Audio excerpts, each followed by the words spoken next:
ಸಕ್ಕರೆ ಕಾಯಿಲೆಯ ರೋಗ ಲಕ್ಷಣಗಳು ಹೆಚ್ಚಾದರೆ ದೇಹದಲ್ಲಿ ಹೀಗೆಲ್ಲ ಆಗುತ್ತೆ. ಮನುಷ್ಯನಿಗೆ ಸಕ್ಕರೆ ಕಾಯಿಲೆ ಒಮ್ಮೆ ಬಂದರೆ ಅದನ್ನು ಮ್ಯಾನೇಜ್ ಮಾಡಿಕೊಳ್ಳಬಹುದೇ ಹೊರತು ಸಂಪೂರ್ಣವಾಗಿ ಅದರಿಂದ ಹೊರಬರಲು ಸಾಧ್ಯವಿಲ್ಲ. ಹೀಗಾಗಿ ಸರಿಯಾದ ಆಹಾರ ಪದ್ಧತಿ, ದೈಹಿಕ ಚಟುವಟಿಕೆ ಮತ್ತು ಸಮಯಕ್ಕೆ ಸರಿಯಾಗಿ ಔಷಧಿ ತೆಗೆದುಕೊಳ್ಳುವುದು ಬಹಳ ಮುಖ್ಯ. ನಿಯಂತ್ರಣ ತಪ್ಪಿ ಸಕ್ಕರೆ ಕಾಯಿಲೆ ಹೆಚ್ಚಾಗುವುದರಿಂದ ಈ ಕೆಳಗಿನ ಲಕ್ಷಣಗಳು ಪುರುಷರಲ್ಲಿ ಕಾಣಿಸಿಕೊಳ್ಳುತ್ತವೆ. ನಮ್ಮ ರಕ್ತದಲ್ಲಿ ವಿವಿಧ ಬಗೆಯ ಅಂಶಗಳ ಜೊತೆ ಸಕ್ಕರೆ ಪ್ರಮಾಣ ಕೂಡ ಗ್ಲೂಕೋಸ್ ರೂಪದಲ್ಲಿ ಸೇರಿರುತ್ತದೆ. ಇದು ಒಂದು ಮಿತಿಯಲ್ಲಿದ್ದರೆ ಬಹಳ ಒಳ್ಳೆಯದು. ಇಲ್ಲದಿದ್ದರೆ ಕ್ರಮೇಣವಾಗಿ ನಮ್ಮ ಹೃದಯ, ರಕ್ತನಾಳಗಳು, ಕಣ್ಣು, ಕಿಡ್ನಿ ಮತ್ತು ನರಮಂಡಲ ಹಾನಿಗೊಳಗಾಗುತ್ತದೆ.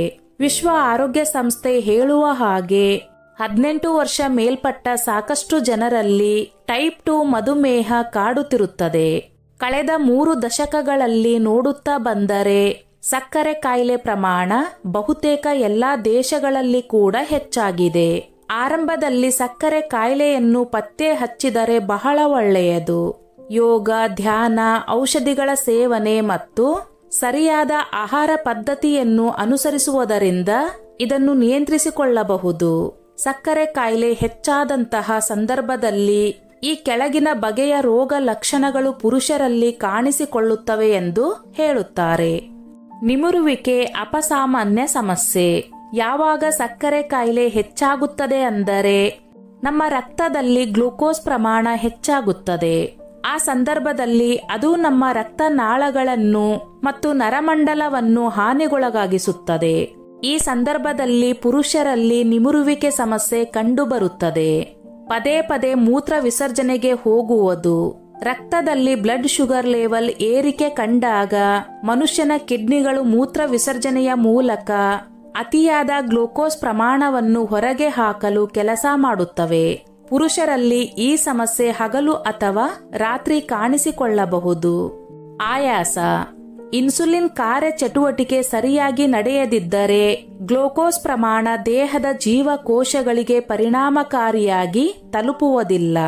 ಹೀಗಾಗಿ ದೇಹದಲ್ಲಿ ಶಕ್ತಿ ಮತ್ತು ಚೈತನ್ಯದ ಕೊರತೆ ಉಂಟಾಗುತ್ತದೆ. ರಕ್ತದಲ್ಲಿ ಮಾತ್ರ ಸಕ್ಕರೆ ಪ್ರಮಾಣ ಹಾಗೇ ಇರುತ್ತದೆ. ಹೀಗಾಗಿ ಸುಸ್ತು ಮತ್ತು ಆಯಾಸ ಕಾಣಿಸುತ್ತದೆ. ವಿಪರೀತ ಬಾಯಾರಿಕೆ. ಪದೇ ಪದೇ ಮೂತ್ರ ವಿಸರ್ಜನೆಗೆ ಹೋಗುವುದರಿಂದ ದೇಹದಲ್ಲಿ ನಿರ್ಜಲೀಕರಣ ಸಮಸ್ಯೆ ಎದುರಾಗುತ್ತದೆ. ಹೀಗಾಗಿ ದೇಹವು ದಾಹದ ಮೂಲಕ ಕಳೆದುಕೊಂಡ ನೀರಿನ ಅಂಶವನ್ನು ಮರುಪಡೆಯಲು ಪ್ರಯತ್ನಿಸುತ್ತದೆ.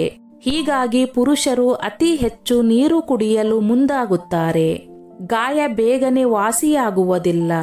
ಯಾವಾಗ ರಕ್ತದಲ್ಲಿ ಗ್ಲೂಕೋಸ್ ಪ್ರಮಾಣ ಹೆಚ್ಚಾಗುತ್ತದೆ ಆ ಸಂದರ್ಭದಲ್ಲಿ ದೇಹದ ರಕ್ತನಾಳಗಳು ಹಾಳಾಗಿರುವುದರಿಂದ ಸರಿಯಾಗಿ ರಕ್ತ ಸಂಚಾರ ಆಗುವುದಿಲ್ಲ.